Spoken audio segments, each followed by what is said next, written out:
요절은 17절입니다. 같이 읽겠습니다. 시작. 예수께서 대답하여 이르시되 열 사람이 다 깨끗함을 받지 아니하느냐 그 아홉은 어디냐. 예. 2주 전이 추수감사절이었습니다.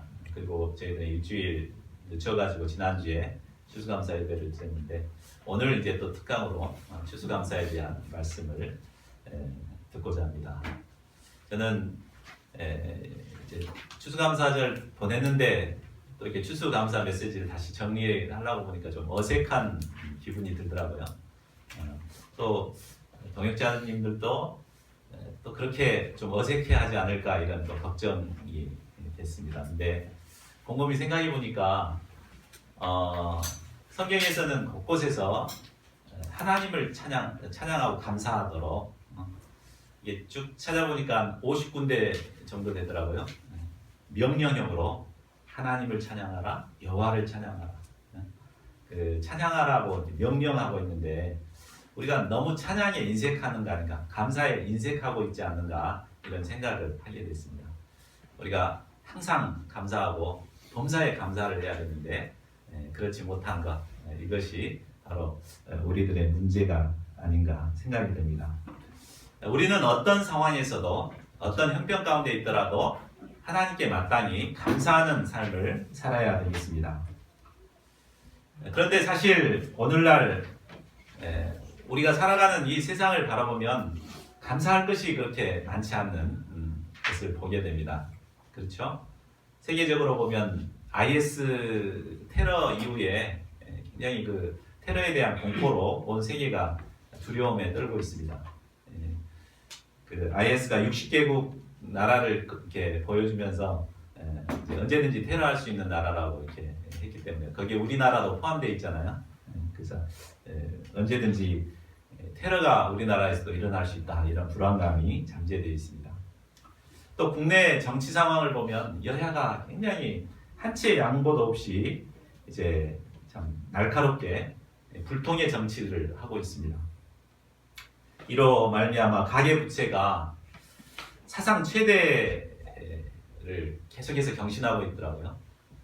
전번에 뉴스에 나온 거 보니까 1166조의 그 가계부채를 우리나라가 안고 있습니다.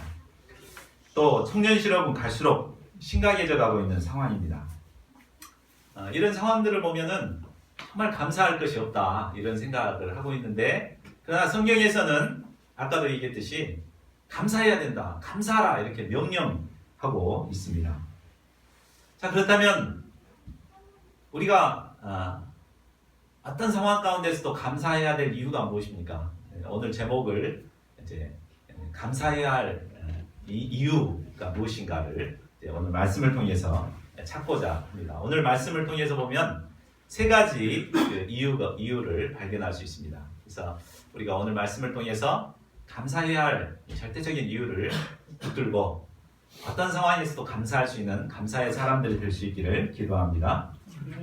자, 첫 번째는 예수님께서 바로 문둥병과 같은 더러운 죄를 깨끗게 해주셨기 때문에 감사해야 합니다. 자, 11, 12절을 보십시오.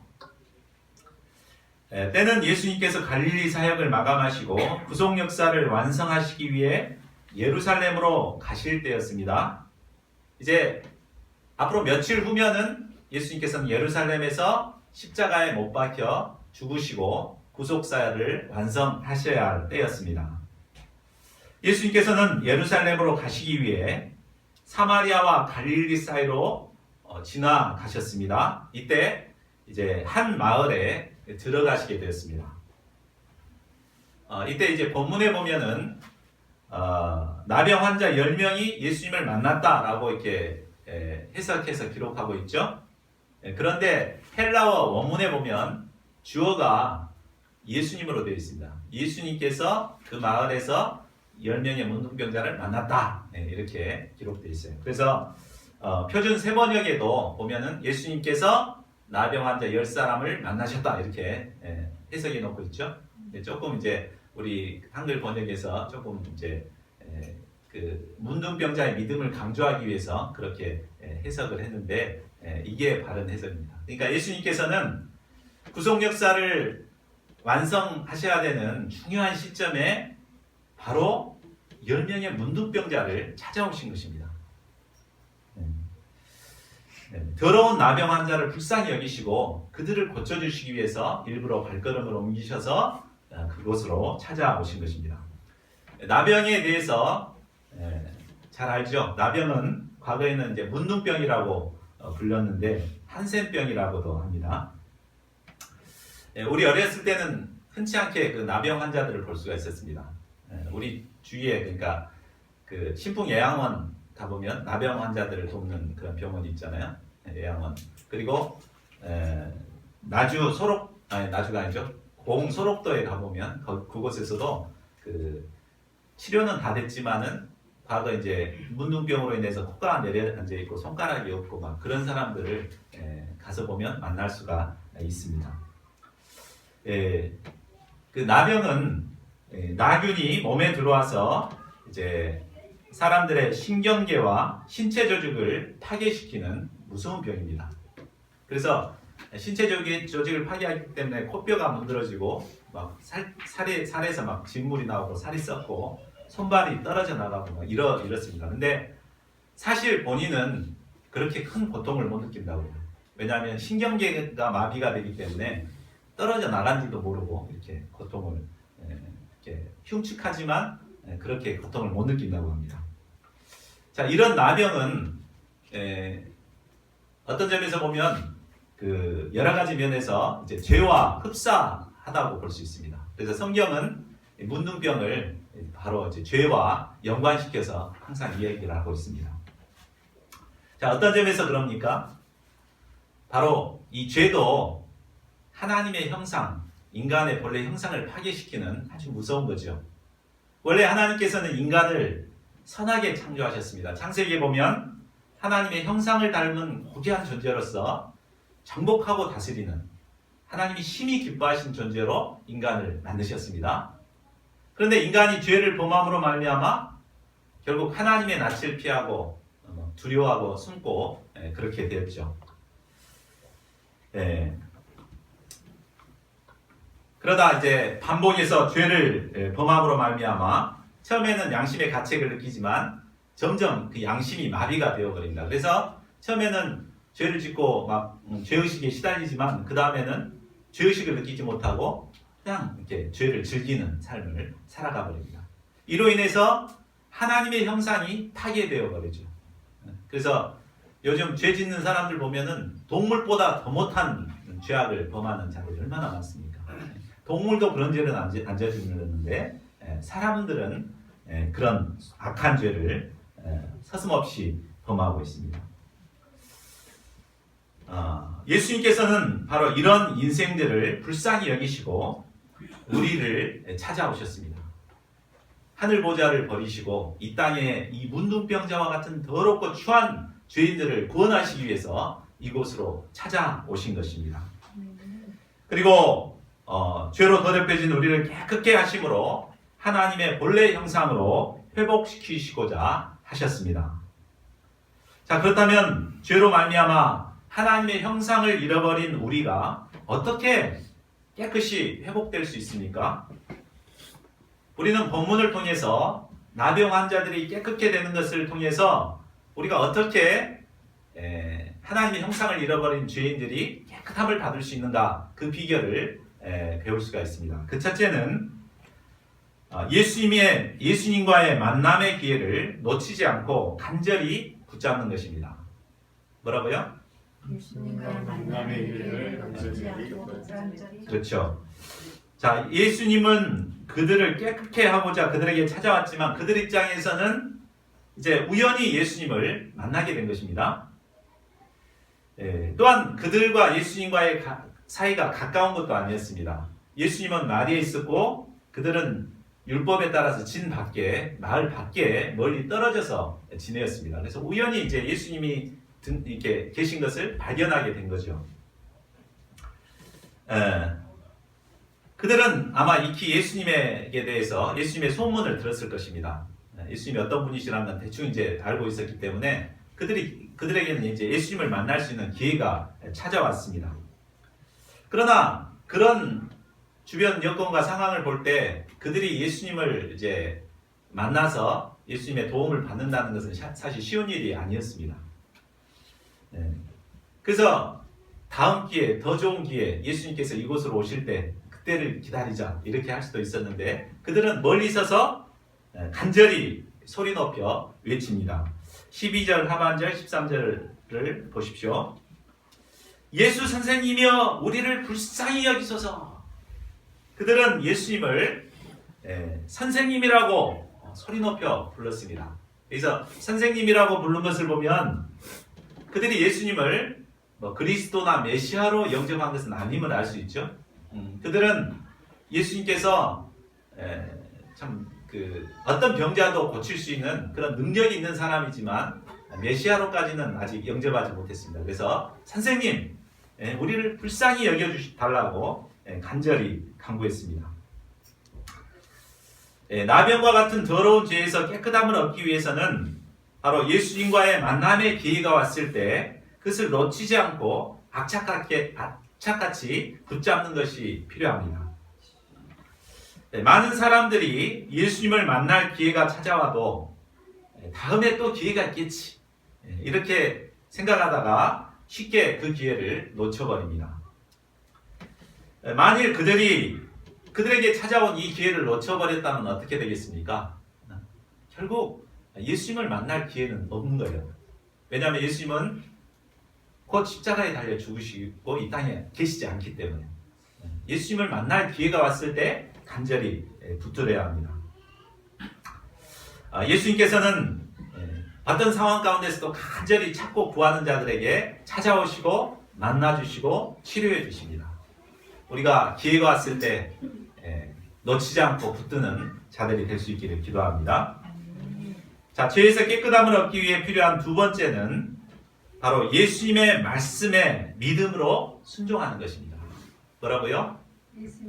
말씀에 믿음으로 순종하는 것. 자, 14절을 보십시오. 예수님은 그들의 강구에 이제 제사장들에게 너희 몸을 보이라 라는 말씀으로 응답하셨습니다. 그런데 이 말씀은 나병 환자들로서는 순종하기가 정말 어려운 말씀이었습니다. 제사장에게 가서 자신의 몸을 보인다는 것은 나병이 깨끗하게 된 후에 해야 할 일입니다. 그렇죠? 그래서 제사장에게 정결 예식을 받고 이제 정상 생활을 하기 위해서 이제 하는 것인데 그들은 현재 여전히 문둥병자였습니다. 살갗에선 진물이 질질 흐르고 손과 코가 주저앉아 있고 막 이런 흉측한 문둥병자의 모습인데 가서 제사장한테 보이라. 지금 이곳은 갈릴리 지역이고 제사장이 있는 곳은 예루살렘 지역이잖아요. 3, 4일을 걸려서 이렇게 가다 보면 돌에 맞아 죽기 십상이죠. 사람들한테 걸렸다 그러면 죽을 텐데 그 순종해서 간다는 것이 참 쉬운 일이 아니었습니다. 그러나 그들은 이해가 되지 않았지만 예수님의 말씀을 의지해서 단순히 순종했습니다. 자, 그러자 어떻게 됩니까? 자, 놀랍게도 가는 도중에 모두가 깨끗함을 받게 되었습니다. 몸에서 질질 흐르던 진물도 멈추고 흉터에는 새살이 돋아났습니다. 문드러졌던 코도 다시 오똑해졌습니다. 그들은 모두 깨끗함을 받아서 건장한 청년들로 회복이 되었습니다. 자, 죄로 더럽혀진 우리의 몸이 깨끗함을 얻기 위해서는 바로 예수님의 말씀에 순종을 해야 합니다. 예수님의 말씀은 천지 만물을 창조하신 창조주 하나님의 말씀입니다. 이 말씀을 단순히 믿고 순종하는 자에게 놀라운 재창조의 역사가 일어나게 되는 것입니다. 듣고 끝나버리면 아무 소용이 없어요. 듣고 순종하는 자에게 예수님의 말씀이 살아 역사하게 되는 것입니다. 자, 우리가 너무 잘 아는 9스텝 밀감 말씀 있죠. 물을 포도주로 변화시키신 예수님. 물이 포도주로 변화되는 데는 어떤 자들의 순종이 있었어요? 하인들의 순종이 있었어요. 그들은 전혀 이해되지 않는 예수님의 방향이었지만은 그냥 항아리에 물을 채우라니까 믿음으로 순종해서 채웠고, 또 맹물이지만 갖다 주라 그러니까 연회장한테 갖다 줬어요. 이렇게 순종했기 때문에 물이 포도주로 변하는 놀라운 역사가 있게 된 것입니다. 이처럼 우리가 겸손히 예수님의 말씀에 참 예수님의 명령에 겸손히 순종할 때 그 말씀이 우리를 통해서 역사하게 되는 것입니다. 그러므로 우리는 듣는 것으로 그쳐서는 안 되겠어요.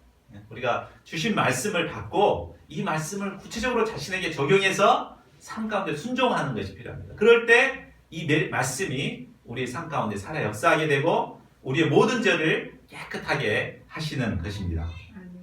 저희 모두가 예수님의 말씀을 믿음으로 순종함으로 깨끗함을 받는 자들이 되기를 간절히 기도합니다.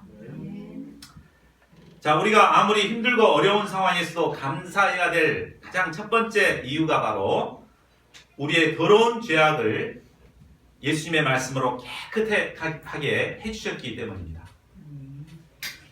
하나님께서는 올 한 해 우리에게 풍성한 말씀을 주셨습니다. 그렇죠? 봄학기 요한복음 말씀, 그 주옥과 같은 요한복음 말씀을 주셨고, 가을학기 히브리서 말씀을 주셨습니다. 또 수양회 때마다 정말 필요한 말씀들을 주셨고, 일용할 양식 말씀들을 우리에게 주셨습니다.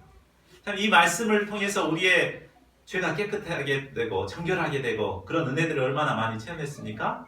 우리가 이것을 가장 먼저 감사해야겠습니다. 나에게 베푸신 말씀을 통해서 우리를 깨끗게 하신 이 은혜에 감사하는 자들이 될 수 있기를 기도합니다. 자, 둘째로 우리가 어떤 상황에서도 감사해야 할 이유는 바로 예수님이 우리의 대제사장이 되시기 때문입니다. 자, 15, 16절을 보십시오. 예수님의 말씀에 순종한 10명의 나병 환자가 모두 깨끗함을 받았습니다. 그런데 그 중에 오직 사마리아 사람 한 사람만이 자기가 나은 것을 보고 큰 소리로 하나님께 영광을 돌리며 돌아왔습니다. 그리고 예수님의 발 아래 엎드려 감사했습니다. 자, 그러면 그는 왜 예수님이 제사장한테 가서 보이라고 그랬는데 제사장한테 가지 않고 다시 되돌아왔을까요? 우리는 본문을 볼 때 단순히 그가 예수님께 감사하기 위해서 돌아왔다. 그러니까 우리도 감사해야 된다. 이렇게만 생각하기 쉽습니다. 물론 그런 점을 본받아야 되죠. 우리가 은혜를 알고 은혜에 감사할 수 있는 사람이 되어야 된다. 이런 은혜를 받는 것도 중요합니다. 그러나 여기서 좀 더 깊이 생각해 보면 깊은 영적인 의미가 있습니다. 자, 우리가 히브리서 공부했는데 히브리서의 눈으로 이 상황을 지켜보면 어떻습니까? 예수님은 땅에 있는 제사장한테 가라고 그랬는데 그가 자신이 깨끗함을 발견하고 예수님께로 왔어요. 그것은 바로 예수님이 바로 땅의 제사장보다 훨씬 위대하신 정말 큰 대제사장이 되신다는 것을 영접했기 때문임을 알 수 있습니다. 그의 그 표현하는 것도 그렇죠. 정말 큰 소리로 하나님께 영광을 돌리고 예수님 앞에 넙죽 엎드려서 감사를 드렸습니다. 이것은 왕이나 대제사장 앞에서 취하는 행동이죠. 그러니까 그는 예수님을 정말 살아있는 대제사장, 큰 제사장으로 영접을 한 것입니다. 그는 과거에 예수님을 선생님으로만 알았습니다. 그렇죠? 선생님, 그래갖고 선생님 우리를 불쌍히 여겨달라고 그랬잖아요. 근데 자신의 그 믿음 말씀을 체험하고 나서는 예수님이 우리의 대제사장이 되신 것을 깨닫고 예수님께 경배를 한 것입니다. 자, 우리가 어떤 상황 가운데서도 감사를 드려야 할 것은 바로 예수님께서 우리의 영원한 대제사장이 되시기 때문입니다. 우리가 히브리서를 통해 배웠듯이 예수님은 하나님의 어린 양으로 이 땅에 오셔서 자신의 몸으로 단번에 영원한 제사를 드리셨습니다. 또 십자가에서 우리의 모든 죄를 대신해서 그 고귀한 피를 흘려주셨습니다. 그리고 사흘 만에 부활하사 자신의 피를 들고 참 성소인 하늘 보좌로 올라가셨습니다.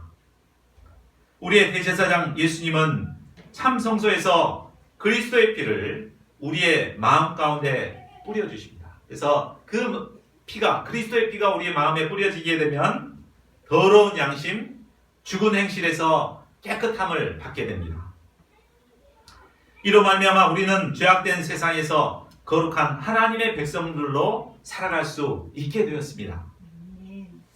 예수님이 우리의 영원한 대제사장이 되시기 때문에 우리는 어떤 상황 가운데서도 이 예수님께 감사를 드려야겠습니다. 자, 셋째로 우리가 어떤 상황에서도 감사해야 할 것은 바로 예수님께서 구원의 은혜를 주시기 위해 우리를 기다리고 계시기 때문입니다. 자, 17, 18절을 보십시오. 예수님께서 감사하러 나온 사마리아인을 심히 기뻐하셨습니다. 그러나 반면에 감사하러 오지 않은 9사람을 생각할 때 몹시 마음이 아프셨습니다. 그들 9명 모두는 유대인들이었습니다. 당시 사마리아인은 이방인 취급을 받았죠. 그래서 예수님도 이방인이라고 말했습니다. 근데 하물며 이방인도 이렇게 감사하러 왔는데 은혜를 받은 다윗의 자손, 다윗의 후손들, 유대인들이라면 당연히 왔어야 마땅하다는 것이죠. 예수님께서는 마땅히 감사해야 할 자들이 감사하지 않을 때 몹시 마음 아파하시고 서운해하십니다. 은혜를 얼마나 베풀어 줬는데 이렇게 감사치도 않고 그럴 때 참 서운하시. 우리도 그러잖아요. 은혜를 베풀었는데 감사한 마음이 없을 때 참 서운하잖아요. 예수님 마음도 그랬던 것 같아요. 그래서 10사람이 다 깨끗함을 받지 아니하였느냐, 그 9은 어디 있느냐 하며 애타게 찾으십니다. 자, 그러면 똑같이 깨끗함을 받은 9명의 나병 환자들은 왜 감사하러 나오지 않았을까요? 물론 그들 마음에 예수님께 대한 감사하는 마음이 없었던 것은 아닐 것입니다. 그렇죠?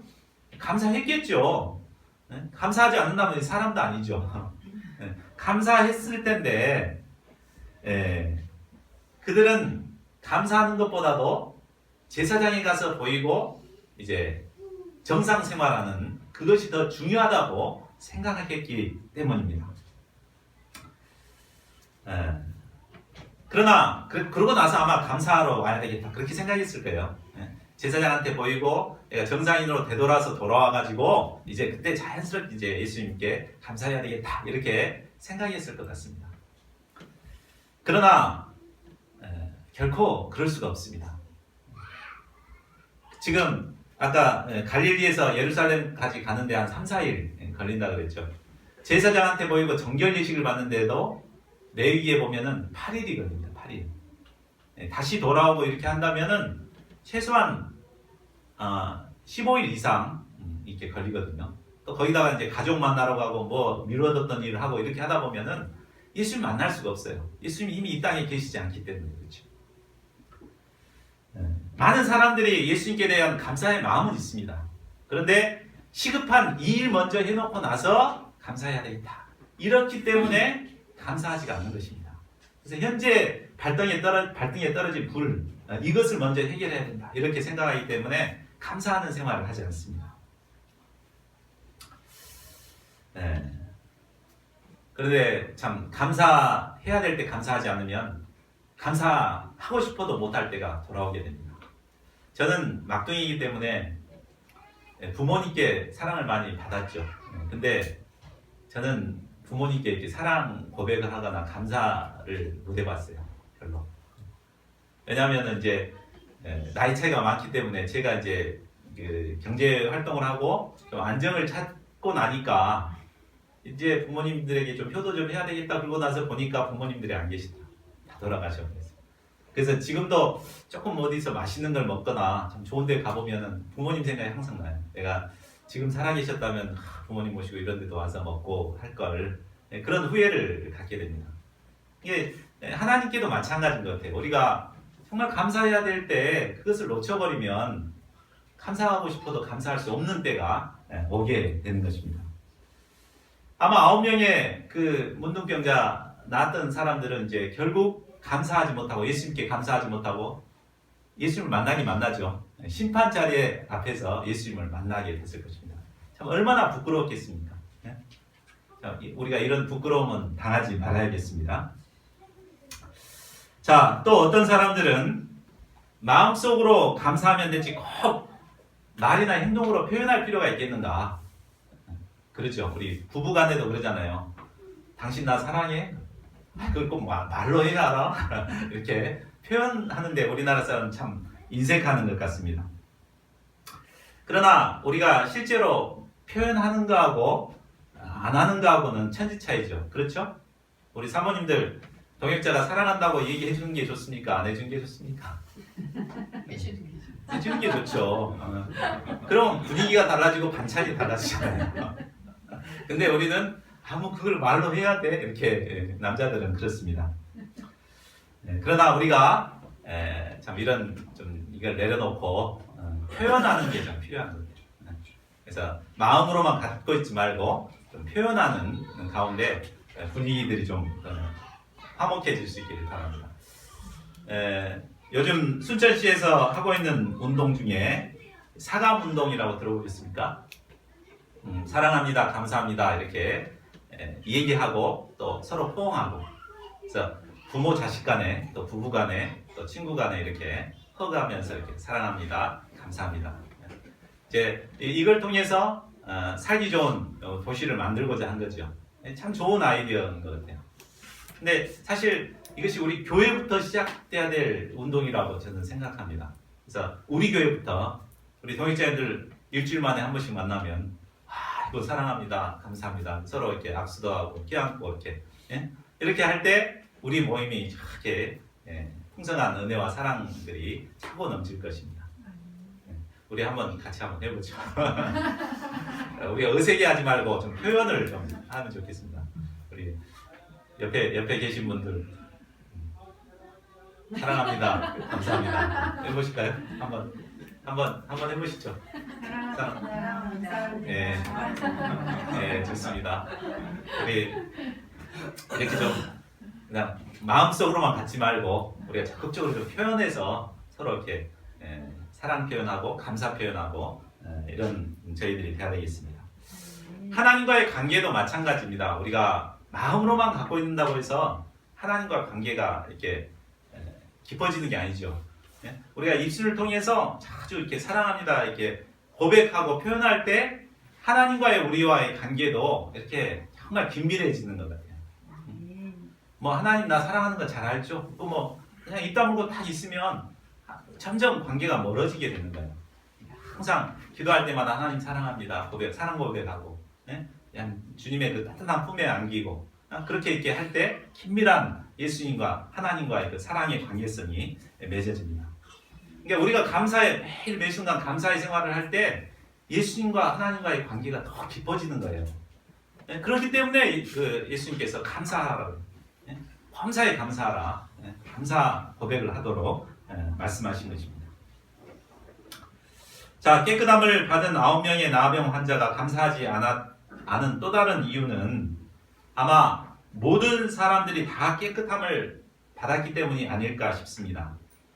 만일 9사람들은 못 낳았는데 자기만 낳았다? 그럼 얼마나 참 감사하겠어요. 감격하겠죠.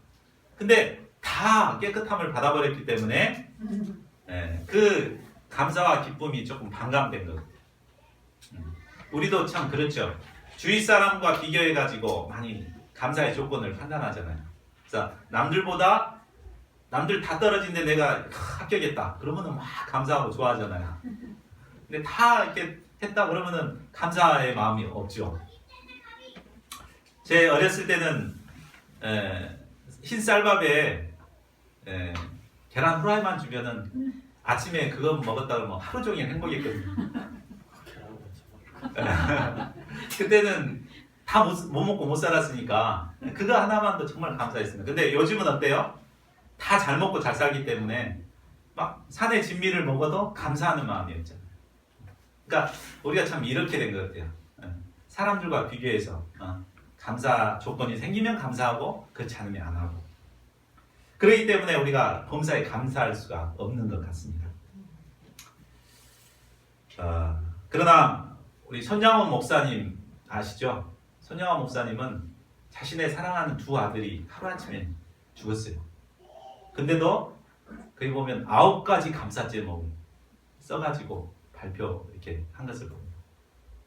그것을 보면은 어떤 상황 가운데서도 감사의 제목을 찾을 때 하나님 앞에서 나에게 베푸시는 은혜가 뭔 것을 찾고 감사할 때 그 신앙이 더 깊어지는 거예요. 오히려 절망의 순간 하나님이 베푸신 감사 제목들을 찾고 감사할 때 그런 큰 은혜를 우리가 누리게 되는 것입니다. 그러므로 우리는 아무리 시대가 어렵고 상황이 어렵고 힘들다 할지라도 나에게 베푸신 하나님의 은혜를 찾아서 늘 감사하는 감사의 사람들이 될 수 있기를 기도합니다. 아멘. 자, 그러면 예수님께서는 감사하러 나온 자들에게 어떤 은혜를 베풀어 주십니까? 자, 19절을 보십시오. 일어나 가라, 내 믿음이 너를 구원하였느니라. 예수님은 감사하러 나온 사마리아인을 기뻐하시고 그에게 구원의 은혜를 베풀어 주셨습니다. 예수님께 나와 감사한 나병 환자는 나병에서 깨끗함을 받을 뿐만 아니라 이제 영혼의 구원함을 얻어서 영생을 누리게 되었습니다. 결국 예수님께서 감사하러 나오기를 기다렸던 것은 바로 그들에게 이런 영원한 구원을 주시기 위한 것임을 알 수 있습니다. 그러니까 하나님께서 감사하라는 것은 하나님이 뭐 부족해갖고 뭐 받아먹으려고 감사하는 건 전혀 아니죠. 바로 우리에게 더 큰 은혜를 베푸시기 위해서, 아멘. 더 큰 은혜를 베푸시기 위해서 감사하라고 하신 것입니다. 아멘. 저희 모두가 이 하나님의 마음을 깨닫고 늘 감사하는 자들이 될 수 있기를 기도합니다. 아멘. 그리할 때 우리 주님께서는 우리가 알지 못하는 더 큰 은혜를 예비해 놓으셨다가 우리에게 베풀어 주실 것입니다. 아멘. 제가 지도교육자로 섬기고 있는 순천 CBMC의 김철 회장이라는 분이 있습니다. 그분은 얼마 전에 전립선암 3기의 진단을 받았습니다. 그는 굉장히 열심히 하나님께 봉사하는 사람입니다. 교회에서도 그렇고 또 CBMC 사역에서도 그렇고 열심히 이제 봉사하는 사람인데 이런 암을 받게 되니까 얼마나 원망하는 마음이 들겠습니까? 그러나 그런 순간에 내가 이렇게 절망만 해서는 안 되겠다 생각하고 하나님께서 나에게 주신 은혜가 무엇인가를 찾아보고자 그런 마음이 들더래요. 그래서 딱 이렇게 노트를 펴놓고 그 감사 제목을 찾았는데 1시간도 못 돼서 32가지의 감사 제목을 발견하게 됐다. 그래서 정말 그 절망의 순간이 감사로 바뀌고 눈물을 흘리며 하나님께 그 감사를 했다고 합니다. 그러니까 모든 어둠의 수심이 다 가시고 이렇게 정말 기쁨으로 막 이렇게 다니게 됐다. 그래서 지금 전도를 얼마나 열심히 하는지 일주일에 2-3가정을 교회로 전도를 한다. 그러니까 그도 그럴 것이 그 거래처 사람들이 다 자기 암 걸렸는지 아는데 보니까는 완전히 그냥 막 얼굴이 환하고 막 웃고 이러니까 저 사람 믿는 하나님 어떤가. 그래서 그 말 달라지더래요. 태도가 달라지고 전에는 막 콧방귀 끼고 그랬던 사람들이 이제 그러냐고 하면 나도 가보겠다 그러고 교회를 막 이렇게 나오고 본다. 이게 자기도 전에는 별로 이렇게 전도에 대한 심정이 없었는데 병을 앓고 나니까 야 정말 전도를 빨리 해야 되겠다 이런 막 심정이 들어가지고 막 전도를 하고 그래서 정말 그 병으로 인해서 오히려 큰 하나님께 영광을 돌리는 것을 보게 되었습니다. 그도 그런데 우리가 정말 감사할 것이 없다. 이거 말이 안 되는 거예요. 우리가 어떤 조건과 상황이라도 하나님께서 나에게 주신 그 감사 제목을 찾을 때 우리는 어떤 상황에서도 감사할 수 있는 것 같습니다. 오늘 3가지 배웠죠. 그 이유에 대해서 우리가 예수님께서 나의 죄를 말씀으로 깨끗게 해주셨기 때문에 감사해야 할 것입니다. 또 예수님이 우리의 대제사장이 되시기 때문에 또 우리에게 더 큰 은혜를 예비하시고 감사하기를 원하시기 때문에 우리가 주님께 나아가서 감사해야 되겠습니다. 우리가 이 가을에만 감사할 것이 아니라 범사에 감사하고 쉬지 않고 감사하는 가운데 충만한 은혜를 누리는 저희 모두가 될 수 있기를 간절히 기도합니다. 이 시간 함께 기도하는 시간 갖겠습니다. 우리가 믿음으로 산다고 하지만 감사의 마음보다는 원망과 불평과 쓴뿌리를 품고 살 때가 얼마나 많았습니까? 이 시간 우리가 이러한 모든 것들을 회개하고 감사의 사람이 되고자 믿음의 결단을 드리는 기도의 시간이 되었으면 좋겠습니다. 이 시간 통성으로 기도하겠습니다. 하나님 아버지,